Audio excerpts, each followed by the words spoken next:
కాకినాడలో 10 వద్దుల కింద తప్పిపోయిన 2 ఏళ్ల పాప జాహ్నవి ఇంటికి పోయింది ఆంధ్ర పోలీస్ మంత్రి అనిత మేడం. పాప తప్పిపోయిన కాడ పామాయిల్ తోటలో మన బొమ్మలు పెట్టిన జాగతో పాటు పాప ఆఖరిసారి గాని వచ్చిన ఏరియాలన్నీ ఆఫీసర్లతో పాటు తిరిగి చూసింది మేడం.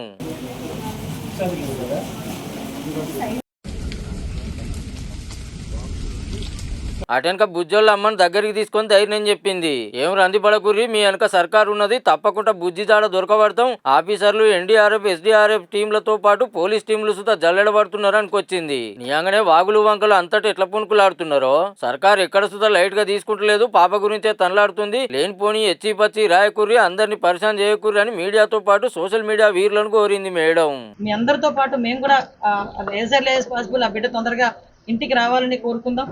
దానికి వీలైతే సహకరించండి, అంతే తప్పించి ఆ బిడ్డ మీద లేనిపోని వార్తలు రాసి ఆ తల్లిదండ్రులకి మనోవేదన గురి కావచ్చొద్దు, ప్రజలను కూడా పానిక్ సిచ్యువేషన్లోకి తీసుకెళ్లొద్దు. ఈ ముచ్చటిట్లుంటే గీ మూతవరి కొన్ని పూజలు చేయాలి, పాప దొరుకుతుంది, లేదంటే భూమాత దాచుకుంటది అంటే కాలం చేస్తుందని బుగులు పట్టిస్తున్నాడట పాపళ్ళ అమ్మ నాయనలను. ముచ్చట తెలిసిన అపరోధికి కరుచుకునే వరకు అడ్రస్ లేకుండా పోయిండు. కానీ ఎన్నొద్దులు పాప నెరుకులాడతారో, ఇంకెన్నొద్దులకు పాప దొరుకుతుందో గానీ 2 ఏళ్ల బిడ్డ కానరాక అమ్మ నాయనలు ఎంత వలపోస్తున్నారో పో.